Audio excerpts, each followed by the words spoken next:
Well, I was reading up on some of the AUs that you guys have recommended to me over this weekend. I actually found one called the Red Glitter Infection AU, which is another troll infection AU, and I was pleasantly surprised by how much I enjoyed this one.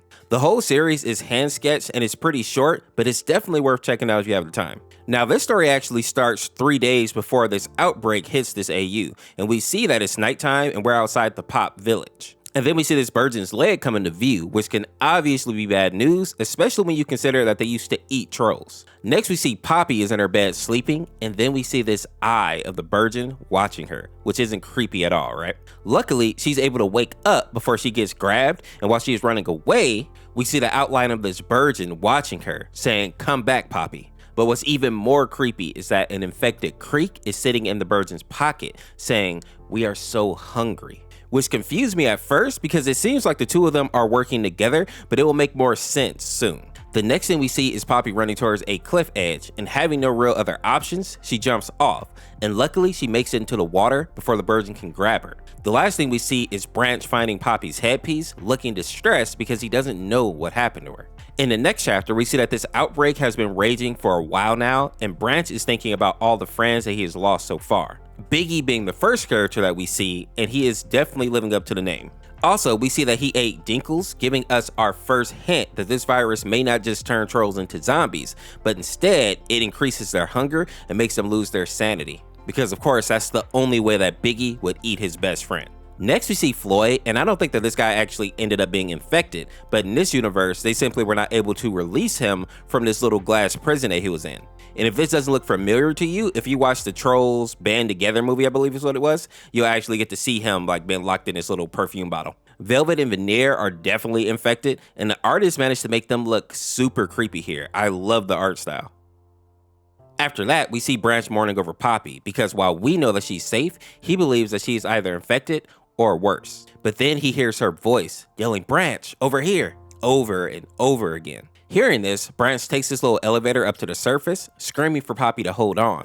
And then we see this set of hair grab him. And at first, I thought the worst, but it was actually just his brothers telling him that the voice he's hearing is not actually coming from Poppy. And then we see them say that he learned a new voice. After that, we see Clay, who seems to be far gone with this infection. His tongue, his hand, his leg, his shoulder, all swollen, showing that there is something growing like under his flesh. But what I find really scary about this is that he's still clearly intelligent. He not only recognizes Branch, but is even clever enough to try to bait him out of his base. In the next chapter, we finally get some answers to what this virus is, and the first thing that we see are these two Bergens dissecting King Peppy in an attempt to find out what is causing all the trolls to get sick. But when they cut this little guy open, they find that all his organs have been replaced with what looks like red glitter.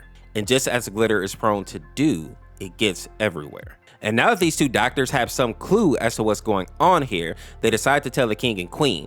But it seems like before they can actually make it to the king, they end up getting infected themselves, which is why I made sure to highlight that the glitter got everywhere. I'm assuming that the glitter actually got into them, and this is what is actually turning people crazy. Now, back over with Poppy, we see that she has washed up on the shore, coughing, and then she says that this has to be a bad dream. Please let this be a bad dream, which honestly is a valid response considering what she's been through. Next, we see her build a little fire for herself and is crying alone out here in the wild. And while I thought that she was going to be out here alone for a while, she actually hears a voice saying, "Hello, Poppy. Good to see you again."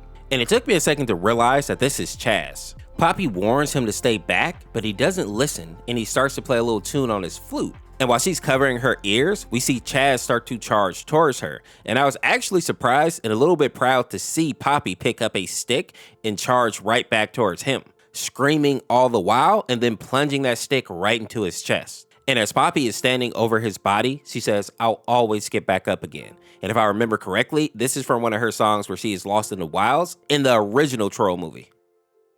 Now back over with Branch, we see him mourning more people that he's lost so far and just his old life in general.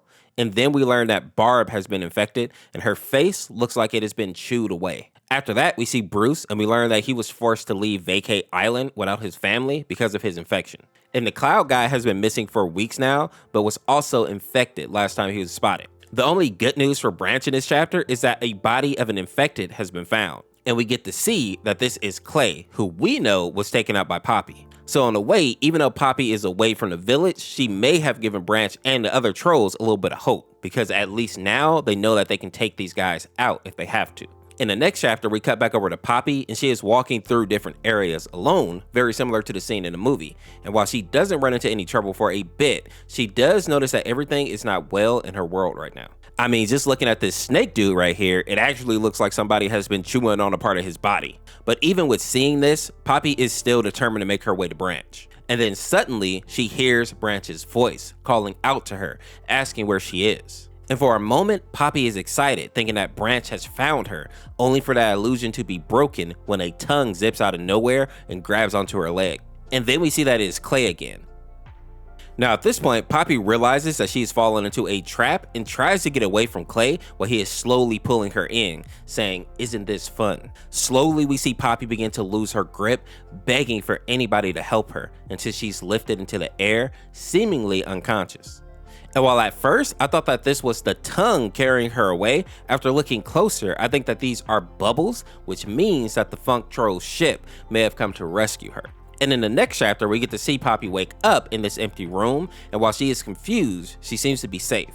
And then we see the silhouette of this figure standing in the doorway, and luckily it turns out to be Queen Essence, and she looks like she is still clean of the infection. We then learn that the Queen has been looking for Poppy and Branch. She reveals that the Pop village has been completely destroyed at this point, and we also learn that King Quincy has fallen victim to this infection, and with that, the Queen has started doing her own research. It looks like she has discovered the red glitter that has been found inside the trolls, and when you place those under a microscope, we see that the glitter is actually like a bunch of little parasites that are searching for any living creature to inhabit. They crawl into the creature's body and then turn it into a violent, mutated version of its former self, showing us that this virus is definitely more aligned with like the rage virus or the parasites from the How to Train Your Dragon AU. And the other thing that I want to point out again as well is that since they kind of act like glitter, it's easy for them to spread because they just get everywhere so easily. In the final chapter of this AU, we get to see Branch in his base again, and it looks like he has locked himself in his room working on something. 2 weeks have passed since they found Chaz's body, and Branch's brothers are not able to get him out of this room. Branch basically just keeps saying that he isn't going anywhere until he finds Poppy because he's convinced that she's still alive. And then we see Branch pull a lever which activates this platform that is taking him to the surface. But before he leaves, he lets his brothers know that he left enough food for them to survive for at least a couple of years, reminding us that even though he's hell-bent on finding Poppy, he's still a good brother. When Branch makes it to the surface, he lets off a whole bunch of what looks to be fireworks, yelling for the infected to come and get him. And judging by the fact that Branch has a flamethrower in this final panel, I would say that he is definitely ready to go to war for his love. Now, since that is the final chapter at the moment, we are left on a bit of a cliffhanger, but I imagine that this AU will likely end with Branch going to find Poppy if she doesn't like come to him, taking out any infected that he can find along the way. And hopefully once they reunite, they can link up with King Gristle and Bridget, because they will definitely need some Bergens on their team to actually deal with some of the other infected Bergens. With that being said though, if you enjoyed this video, check out this video on the screen here, subscribe today, become a member of the Orange Force, and we will see you tomorrow with another one. Peace, peace.